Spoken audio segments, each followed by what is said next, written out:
com vocês? Ah, que bom, espero que vocês estejam bem. Estejam em casa, estejam seguros, não é verdade? Nós vamos começar hoje, gente, a estudar o reino das plantas. E eu gostaria que vocês buscassem o livro de vocês e fossem até a página 370. Agora, então, nós vamos ver algumas plantas.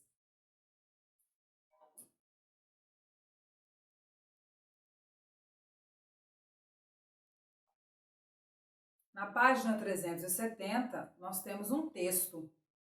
Por que estudar essa unidade? A botânica é a ciência que estuda o reino das plantas. Os seres desse reino estão presentes nos diferentes biomas e são essenciais para a manutenção da vida na Terra. Conhecer a diversidade das plantas, que apresentam diversas formas e cores, é fundamental para compreender a relação desses seres vivos com o ambiente, inclusive com o ser humano.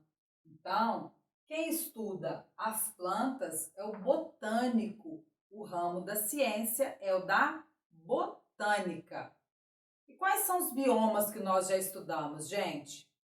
O que é que vocês sabem sobre biomas? O que é que vocês sabem sobre o tipo de planta em cada bioma? Na próxima página, nós temos lá algumas perguntas. Começando a unidade. Liste ao menos 6 plantas que fazem parte do seu dia a dia. Anota aí agora as plantas que você conhece e que você lembra rapidinho. Qual a importância das plantas para o meio ambiente? Você sabe me responder? Ai, professora, elas fazem oxigênio? Nós vamos ver ao longo da aula aí se elas fazem mesmo oxigênio. Como as plantas obtêm seu alimento? E por que é importante conhecer o ciclo reprodutivo das plantas para fazer o seu cultivo? Essas são algumas perguntas que você vai responder ao longo da nossa aula, tá ok? Tá ok, professora. Mudamos a página e olhamos lá, olha, características das plantas, é o tema 1. Aí eu tenho características das plantas, depois eu tenho sobre as células das plantas, os tecidos, planta tem tecido? Tem, plantas são pluricelulares. E depois a gente chega em classificação. Hoje nós não vamos falar com detalhes sobre a classificação. A gente vai fazer só uma introdução a respeito do reino das plantas e falar das características gerais. Vamos lá, então? As plantas são seres eucariontes, ou seja, elas têm um núcleo envolvido por uma carioteca e um envelope nuclear. Ah, que legal, professora. Então, o material genético dela não está disperso no citoplasma, assim como acontece com as bactérias que pertencem ao reino Monera? É isso mesmo. As plantas são pluricelulares, então elas apresentam várias células e essas células formam tecido. Significa dizer que eu não tenho planta unicelular. As plantas são seres autótrofos e fazem fotossíntese. O que é a fotossíntese? É a capacidade que a célula tem de converter matéria inorgânica em matéria orgânica.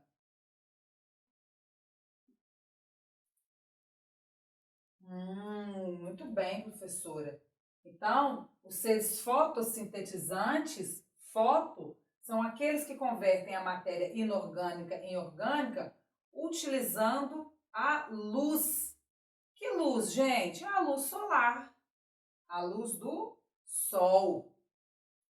As plantas apresentam a seiva bruta e a seiva elaborada. Eu gosto de comparar isso com o nosso sangue venoso e o nosso sangue arterial. Elas têm 2 importantes vasos, assim como nós temos as veias e as artérias. Então, elas apresentam a seiva bruta e a seiva elaborada. A seiva bruta é aquela constituída por água e sais minerais. E a seiva elaborada é aquela constituída por Glicose.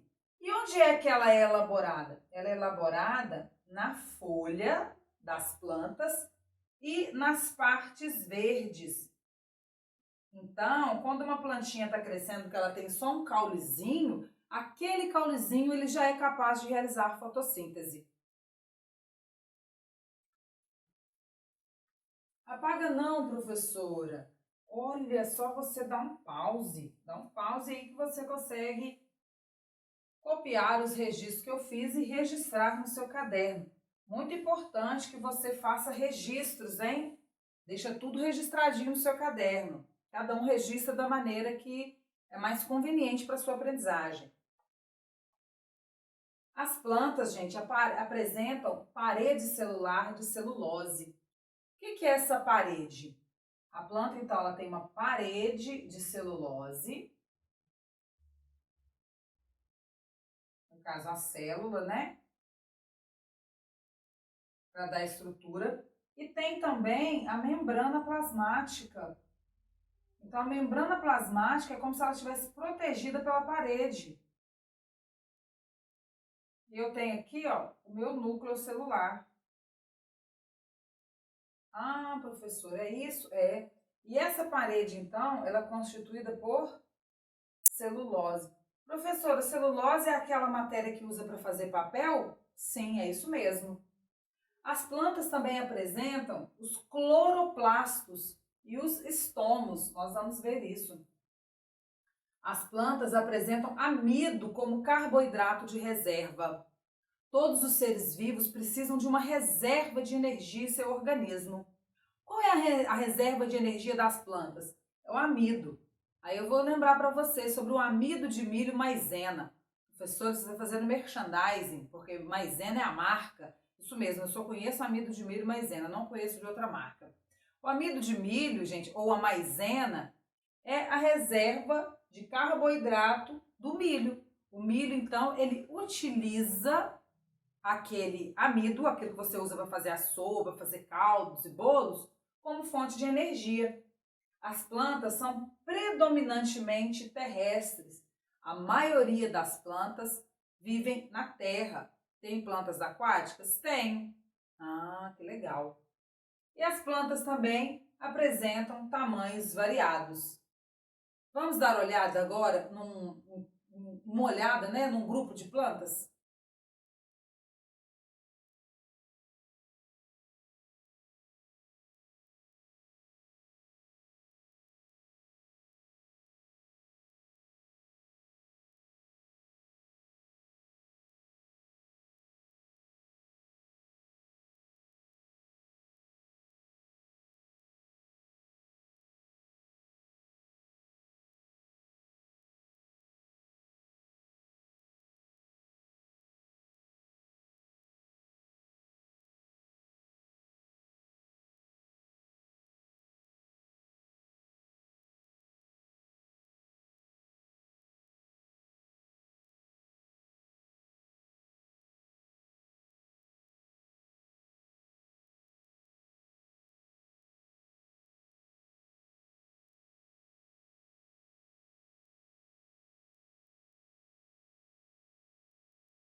Nessa imagem, eu tenho aqui a representação de um modelo de célula vegetal.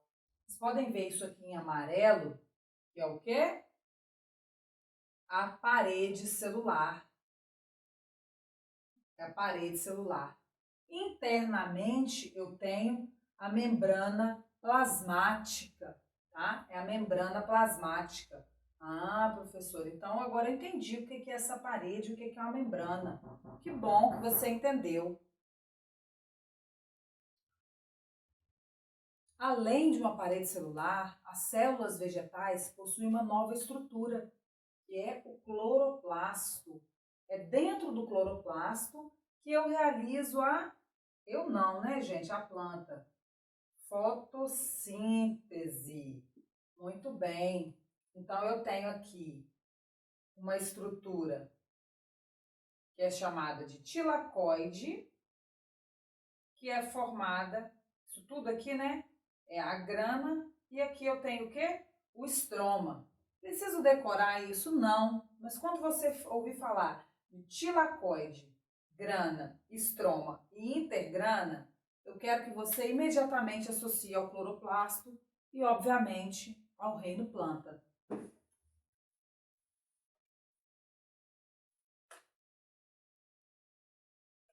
Aqui eu tenho uma imagem bem bonita dos cloroplastos. Em breve vou mostrar para vocês um videozinho, né, ao longo das aulas, quando a gente vai falando mais sobre fotossíntese, isso daqui em movimento, tá? Porque eu tenho aqui os cloroplastos, isso não está parado, isso aqui é uma foto. Depois ele fica lá agitadinho assim, fica super bonitinho, nós vamos ver.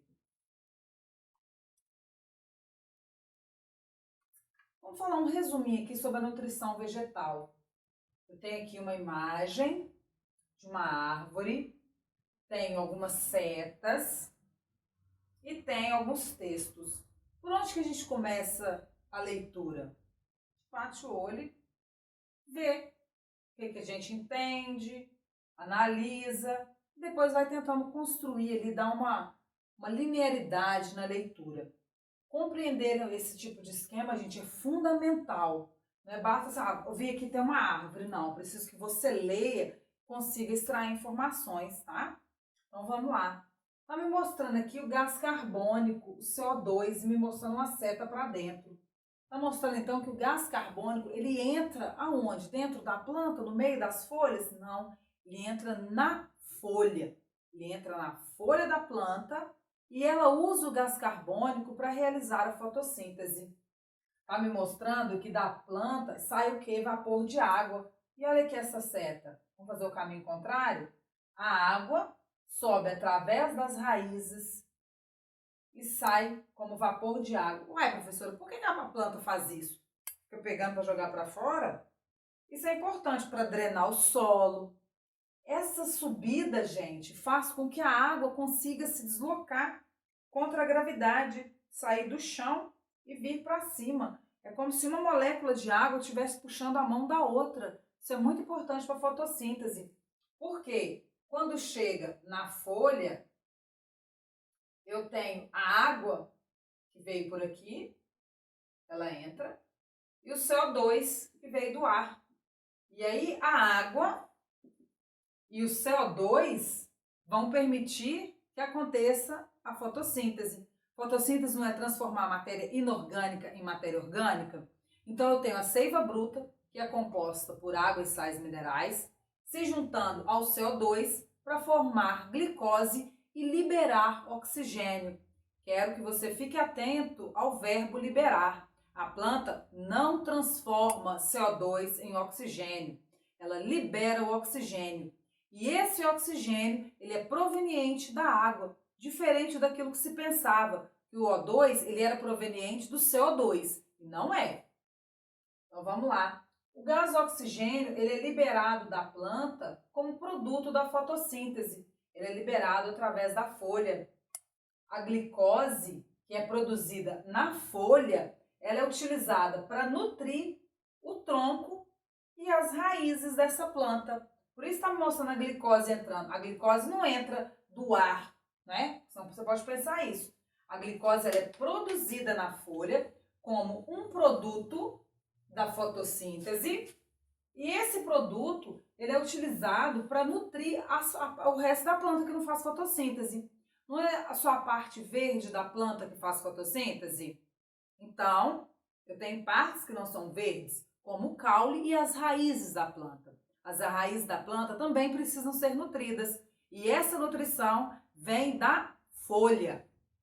Então, a glicose é produzida aqui e chega até as raízes. Esse esqueminha aqui embaixo está me mostrando que as raízes também respiram. Elas utilizam oxigênio para respirar e liberam gás carbônico. Olha que legal, professora. Muito bem. Então vamos ler agora, que nós já lemos as setinhas. Ah, faltou uma seta, que é a da luz. Tá vendo? A fonte de energia que é utilizada pela planta para converter matéria inorgânica em matéria orgânica é a luz do sol.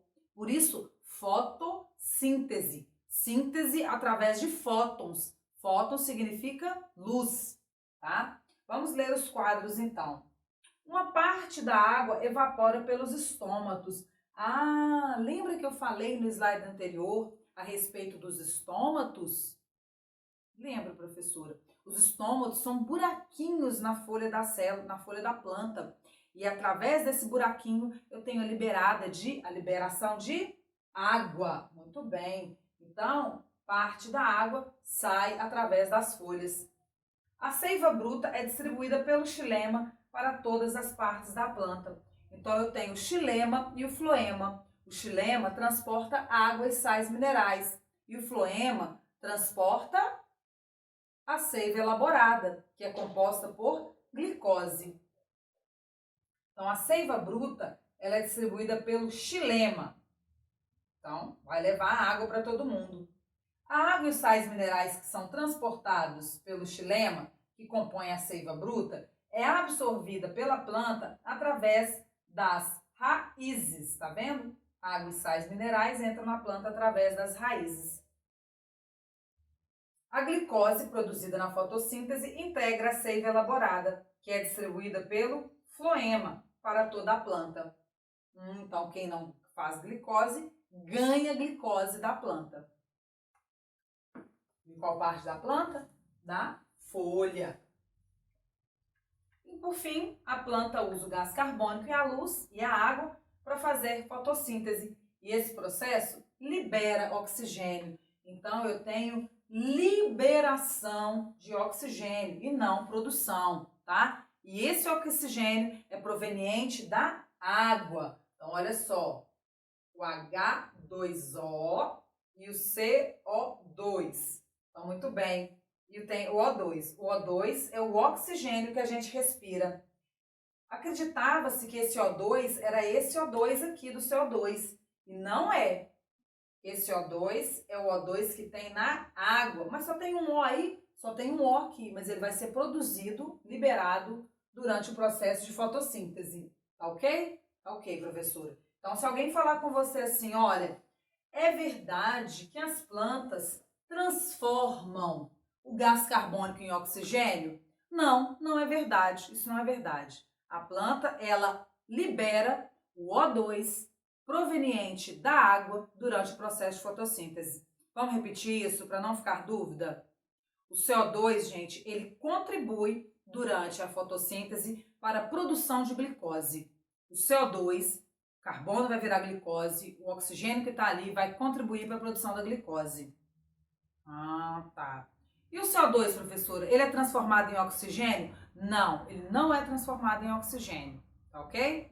O oxigênio que a gente respira, ele é liberado das moléculas de água absorvidas pelas raízes das plantas durante o processo de fotossíntese. Muito bem, entenderam? A gente vai ver agora, pessoal, alguns representantes, alguns grupos de representantes do reino das plantas. Dentro do reino das plantas, eu tenho as briófitas, as pteridófitas, as gimnospermas e as angiospermas.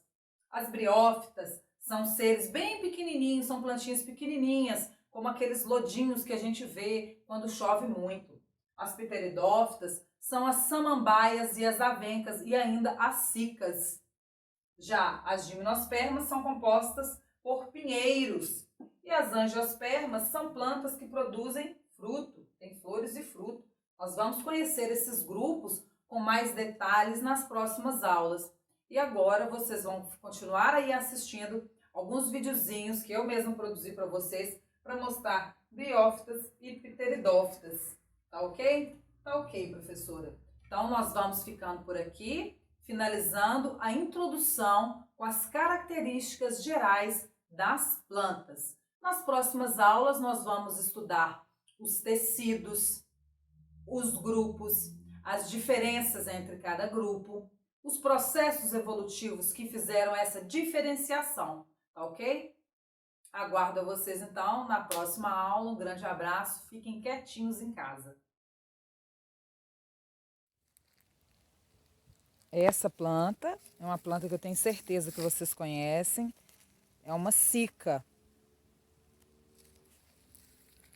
É um exemplo de quê? De pteridófita. Quero que vocês observem as folhas. Elas são bem enroladinhas e parece um espinho, só que não é espinho não, tá? Ela machuca.